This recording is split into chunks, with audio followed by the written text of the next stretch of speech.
What's good, YouTube family? Glad to have y'all back. Today we're gonna go over the weigh-in recap and the best bets for UFC China, Song Yudong versus Davison Figueiredo. Make sure you guys like, comment, and subscribe to the channel, and let's go ahead and get right into it. All right, for the first fight of the night, we have Loma Lookboonmee versus Jacqueline Emmeram. And for this fight, I've been leaning towards Loma. She just has some UFC veteran experience. She has some three-round experience as well. Jacqueline, of course, she can get it done, and I see a lot of money coming in on her. Right now, she's currently at a minus 150, so a lot of money has definitely came in on her. She started off as being an underdog too, so the line definitely has shifted back and forth, but it's starting to settle more on Jacqueline Emmeram, and I see why. I mean, she can definitely get it done by submission. But at the same time, we're kind of just, banking on for her to get a finish, and I'm not confident in that at all, especially in a veteran like Loma. I feel like here she'll be played as smart, and she'll keep it on the feet. I mean, that's exactly what we have to do against a fighter like Emmeram. So give me Loma. I like how she's growing as a underdog here, and I also like her by decision as well. Here's Loma at the weigh-ins. She looked pretty calm and ready to go. And then we have Jacqueline here, and her as well. She looked calm and ready to go. Both girls look pretty confident. And here's the face-off. Jacqueline is with the height and reach advantage here in this fight, so she can definitely use that into her advantage and win the fight. But, definitely with the UFC experience, I'm leaning on that with Loma, and we'll start off with the underdog for the first one of the night. To me, it's not just the UFC experience, but it's about who she's faced as well. Jacqueline's chance here, of course, is getting some control time and also hunting for submission. So if she could do that, she could win. See here, Loma's at a plus 120, and throughout the week, she was, the favorite. So a lot of money has came in on Jacqueline. I see why, because, she can bounce back, get some control on the ground and stuff like that, because Loma is going to be the smaller fighter here. But I love the plus money next to Loma's name here. I also love that she's been 3 rounds and has won 3 rounds. Jacqueline so far has shown to only be finish or bust, so I'll take Loma here. 1.5 might be sneaky as well, the over on that. Just because if Jacqueline does end up getting her first decision win, it covers both sides. But the plus value here is definitely on Loma. And next up, we have Kanji Zhu versus Rodrigo Vera. And all week, I've been going with Rodrigo Vera. I'm going to keep it there. A lot of money has come in on Zhu because now he's at even money with Vera. And I know a lot of people are here confident in his knockout power. But I feel like this fight will go throughout the later rounds, and that's where Vera will be able to take advantage. I like his decision or submission, but also I'm okay with the money line here. Kanji Zhu is, he's a dangerous fighter, but I don't know. Something tells me that Vera is able to get it done, whether it's in the later rounds or by decisions here. First up, we have Kanji Zhu, looking good on the scale. I don't know, chat. This guy looks pretty good here. Looks pretty confident on the scale. Looks to be in very good shape. He's in his hometown fighting, so I know he's very motivated. And I'm excited to see where his career goes after this fight. And then here, we have Vera, looking very confident and ready to spoil the party. I like these Peruvian fighters because they're very confident in themselves and they're very durable. And they always come to fight. And I know Vera's going to bring that here to this fight. This fight for sure is one you're going to want to wake up for. And look at these guys over here, man. They over here in each other's face. Nobody's backing down. Nobody's taking shit from each other. I love that, man. I know these guys for the second fight of the morning, they're going to put it on for us for sure. I really like both prospects here, but of course, throughout the week, and I'm still leaning towards Vera. So Vera currently is at a minus 115. Throughout the week, he was at a minus 60, and I started seeing money coming on Zhu, so I wanted to wait. And now at the minus 15, I definitely like this line way better than it was throughout the beginning of the week. So now I'll place a bet on this. I'll place a bet on Rodrigo Vera. The judges in China don't really seem to be too biased towards their guys. They're pretty fair out there. Not gonna lie, I seen them do some shady shit to their guys. Like, I remember watching a fight where their fighter clearly won and they gave it to the other guy that wasn't even from China. So I'm not too worried about the judges here, and I think Vera gets it done. We got my girl Angela Overkill Hill versus the Panda. And all week I've been on the Panda, but I would never play her money line at this price. What I do like at the price of her money line is going to be for the fight to go to the distance. Angela's a split queen, so she could definitely take it to split here. And it could be a very close fight. Angela Hill is just super underrated, man. I know that she has a lot of losses, but she's a gritty fighter, and I really like her style. But after watching both, I'm leaning more towards the Panda, just because she brings more pressure to the fights. And I know the crowd will love her as well. And here, Angela Hill looks in great shape. I know I'm picking against her in this fight, but I really hope that she pulls off the upset here. I might sprinkle a little bit on her money line just because. My girl Angela's been in there with the best of the best in this division. And then here we have the Panda looking confident. She looks strong too. She looks ready to go. All smiles. Didn't really show nervous energy for her debut, so I know she's ready to go here. And she's in front of her home crowd. Even at the weigh-ins here, they were cheering for her. So I know she's going to have a lot of support there in China. And I think here she can win a decision. It'll be probably a close fight, but I think she gets it done. But I do hope that Angela gets it done. I really do. Here's both girls face to face. They both have a similar frame to each other. Angela might be a little bit thicker here. You see the panda over here with the fucking sunken stomach and shit. But she's a professional and a veteran, and she shows up every time. And here, my most confident play, I feel like this is almost a lock here. It's going to be for this fight to go to decision. I feel like either girl's not going to finish each other. Of course, Angela Hill has been in there with, I would say, more dangerous girls and didn't get finished. And then also, you know, the Panda has shown to be pretty durable as well. She's gone 5 rounds multiple times. So both girls' durability and their experience and being in there multiple times and not being known for being finished, I like this fight to go to the distance. I like it a lot, and I think it'll make me a great parlay piece. Next up, we have Ray Cerrulla versus Louis Garule, and I'm picking Garule to get it done for us again. I feel like stylistically, this isn't a good matchup for Ray Cerrulla. Like I said earlier this week, I'm not saying at all that Louis Garule is on the level of Joshua Van, but this is honestly a stylistic matchup that's about the same. Garule threw over 300 punches in his last fight, and also he's known for his good wrestling and scrambling on the ground. Ray Cerrulla's only shot here is to, you know, get some successful wrestling going on here, but the striking, definitely the numbers are going to be different here. And if Ray doesn't get his control times and takedowns going, then this is going to be a very difficult matchup for him. Here's Ray on the scale, smiling. He looks pretty confident here in this fight, and he's ready to go for sure. Just against a short, stocky guy like Garule, I don't know if he's able to get that control time. And I know a lot of people here are on the sub for him, but I honestly don't see it happening. Now, here's Garule on the scale. He did make weight. This fight is at 135 because he took this fight on short notice and just fought 2 weeks ago. I like the activity and the confidence coming into this fight. He 100% didn't have to take this fight because he literally just fought like 2 weeks ago. But I feel like he knows something. I feel like he knows that he can get it done against Ray Cerrulla here. Now, here's the face-offs. Ray Cerrulla did this like karate stance, I guess you could say. Some Kamehameha shit. And Garule looks pretty locked in. Garule was a very high prospect before his 3 losses coming into the UFC. With his last performance and this performance, I feel like these are great bounce back spots for him to revamp his career. Now, I like the overs in this fight. I feel like this fight does go to distance. Or maybe a finish can happen in the later rounds by either guy. So here, I love the over 1.5. I'm also okay with doing the over 2.5 at minus 185. But this one right here, of course, would be the easiest bet. And I feel like this one for sure cashes for this fight. Both guys have shown to be durable. I don't think they knock each other out, or I don't think anybody gets a sub here. Let's talk about this fight. We have a Richie Lang versus Cody Haddon. Now, overall here, Cody Haddon should be the better fighter overall with all his skills. But, dude, why is he a minus 355? I just don't get it. He was an underdog versus Malcolm Wellmaker. He has 2 years off with injuries, had to pull out of 2 fights. Our Richie Lang is a veteran. He has fought way better competition. We're in China. I just don't get the line here.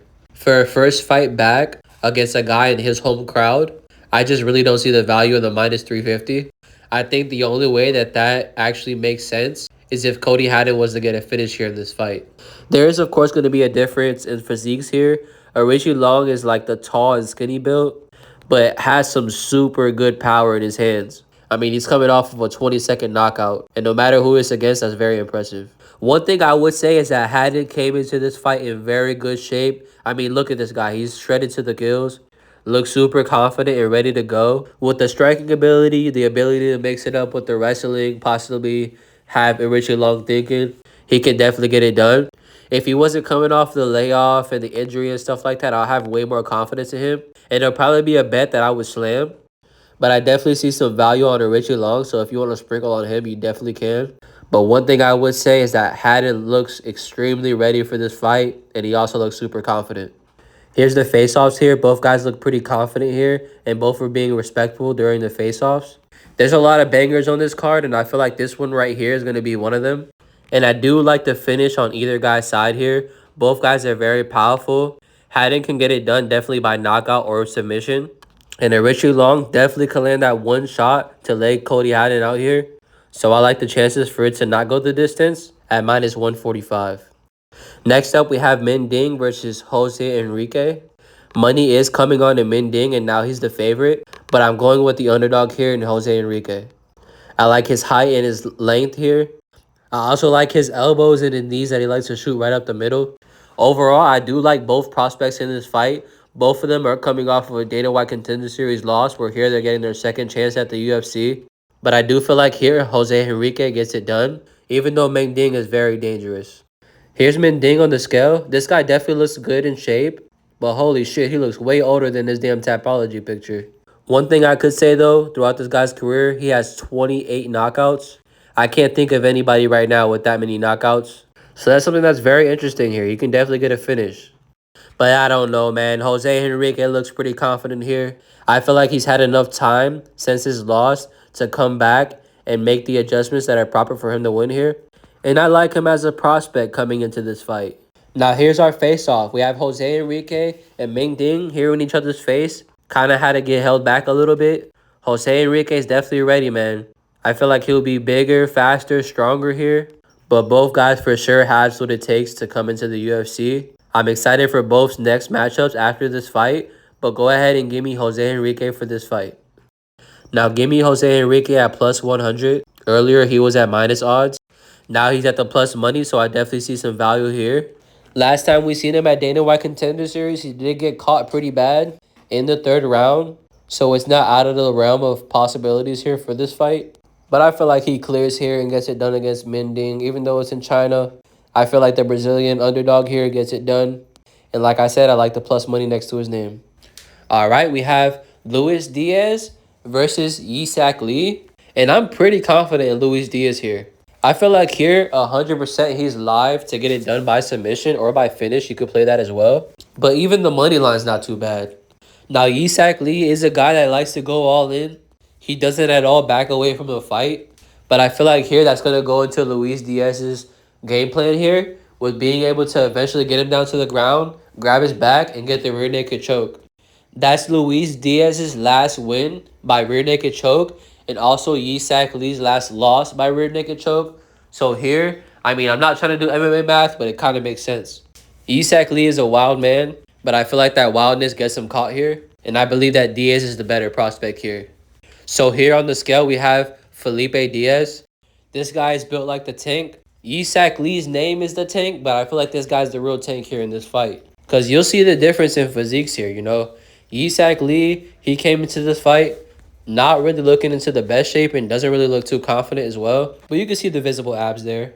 And here's the face-off. Luis Diaz is going to be the bigger guy here. And I don't know, man. Yisak Lee just gives me this aura of unconfidence coming into this fight. Maybe he's just a chill guy. But I'm pretty confident Luis gets it done here.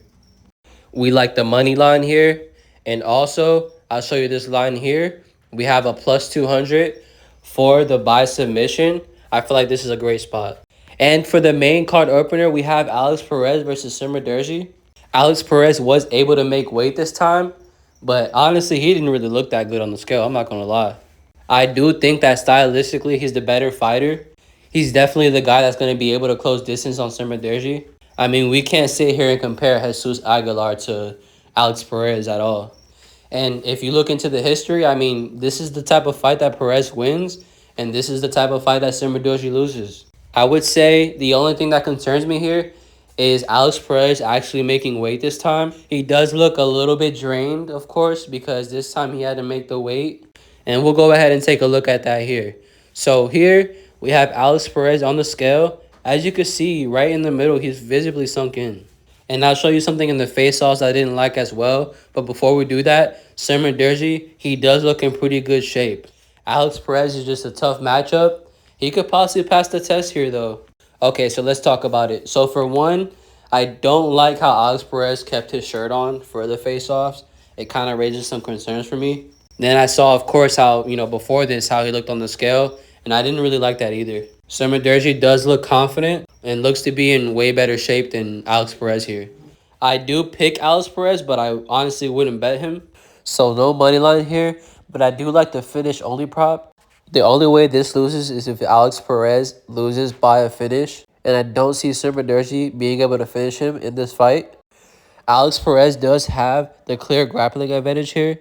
6 out of 7 of Summerderzy's losses have come by submission, so that's definitely a possibility here. Alex Perez also was the first one to knock out Charles Johnson, so although Summerderzy hasn't been finished, that's also possible. I like this fight to void if it goes to decision, but Alex Perez to have the finishing upside here, so give me Alex Perez by finish only, and I'll go ahead and take that for this fight. Jake Matthews is going against Carlston Harrison this morning, and for this fight all week I've been on Jake Matthews, but Harris does have some sneaky power along with some sneaky submission skills. He did come into the UFC and start the UFC off as a finisher. I just don't know what's happened, man. He's been knocked out a whole bunch of times recently. So it's hard to have any type of confidence in Harris. Here, Jake Matthews is coming off of a full camp.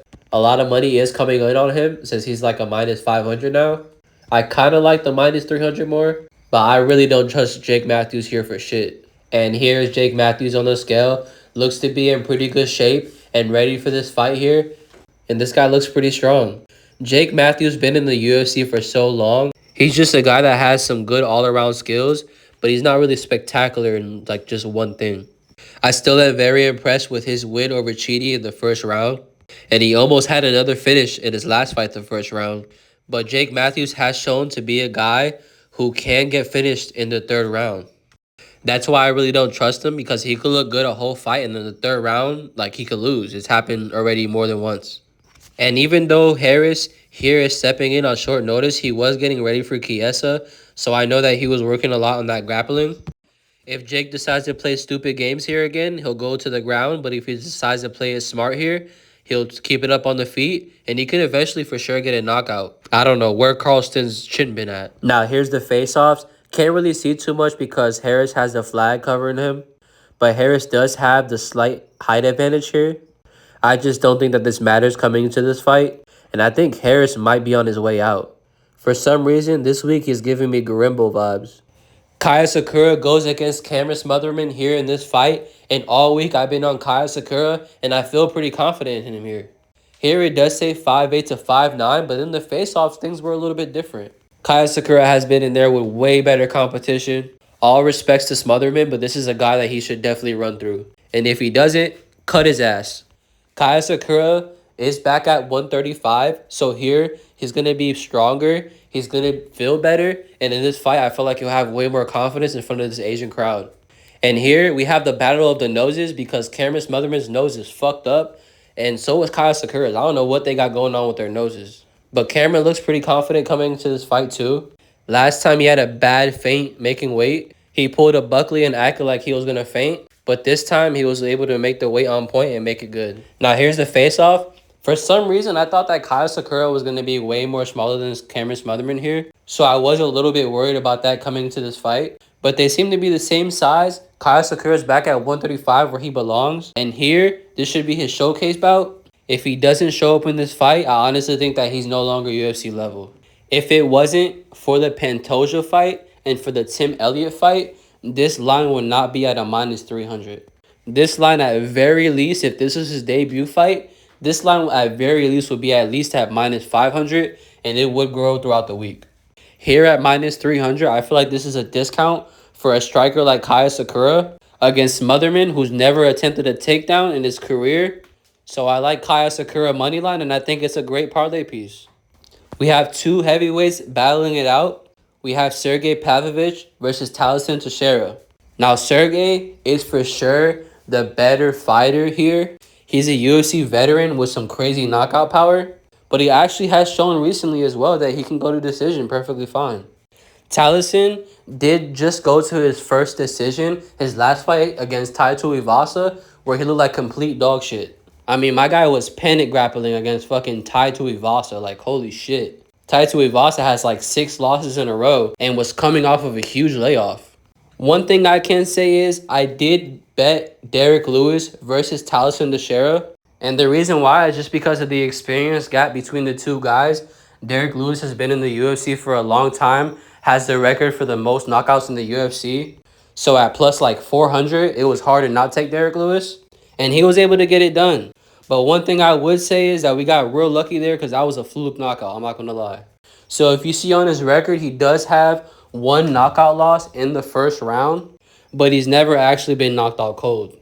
Here's Sergey on the scale. Looks to be in pretty good shape. Did come in a little less weight than last time. And I feel like that's a good sign for him coming into this fight. One thing I could say is that Taliesin definitely has the crazy in him. He's been training with one of the best kickboxers in UFC history, Alex Pereira. So, I mean, dude is oozing with confidence coming into this fight for sure. I just don't think personally that it's enough to beat a guy like Sergey, who is a good vet with a very good record. Now, here's the face-off. Sergey, of course, is going to be the smaller guy, but he actually does have the longer reach here. Taliesin Teixeira towers over him. My only concern is that Sergey has shown some weaknesses against tall fighters like this. But I mean, Volkov is way better, and he's been training for Volkov for so long. I feel like here he can use that experience to come in on a guy like Taliesin Teixeira, who has about a third of the experience here. So he's an exciting prospect, and he could definitely make waves in this division. Even though Sergey does have knockout power here, I definitely don't see value in the minus 260 for the knockout prop here. So I 100% am going to stay away from that. I like the prop for this fight to go the distance. Another thing that I like that I saw was Taliesin Teixeira by knockout at plus 750. I feel like there is some extreme value there at the plus 750. I might have to sprinkle that myself. All right, for the co-main event, we have Mingyang Zhang versus Alonzo Menafield. And all week, I've been on Mingyang Zhang. I do want to put some respect on Alonzo Menafield's name, though, because I feel like here he is getting a little bit disregarded in this fight. 3 out of his last 5 fights, he's lost by knockout. But I'm not going to lie, those are guys that are way better than Zhang. My only concern here really with Zhang is that after the first round, I mean, this guy is like a fish out of water. He don't know what the fuck to do. Alonzo Menafield does have some gritty veteran experience. I mean, he went the distance with Justin Jacoby and beat him. Before that, he was on a pretty good win streak. And, you know, between the losses, he did get some wins where he was able to shut down 2 prospects. And I caught him at like plus 500 versus C, where there I thought it was ridiculous because I think C is trash. But I mean, Zhang is the younger fighter. I've seen him around training with some pretty good guys. I feel like here he can definitely make the improvements that are needed to win this fight. If I'm Alonzo Menafield, the first thing I'm doing is I'm trying to get this guy down and kind of slow him down and take him to that second round. Because like I said, Zhang is pretty questionable there. But here against Alonzo, I feel like this is a good bounce back spot for him where he can get it done. Alonzo has shown recently to be susceptible to the knockout. Zhang is a very powerful puncher. And here, if he loses, the UFC is definitely going to hop off the train. They've already put a lot into this guy and put him in a main event spot. Now he's the co-main event in China again. This is a spot where Zhang has to win. But not everything happens like that. So I'm not 100% confident in Zhang, but I feel like here he'll be able to bounce back and come back from that embarrassing loss last time in China. Here's Zhang on the scale. He was able to make weight just like everybody else on this card. And I could say that at the weigh-ins, he did look pretty confident. I would say in this fight, Alonzo Menafield did come in some better shape. But he for sure has a different body type than Zhang. He's, of course, is more of a short, stocky guy who's going to show more muscles. And with this wide body type, he can definitely get some control time on the cage for sure. So it's definitely hard to, completely sleep on Alonzo here.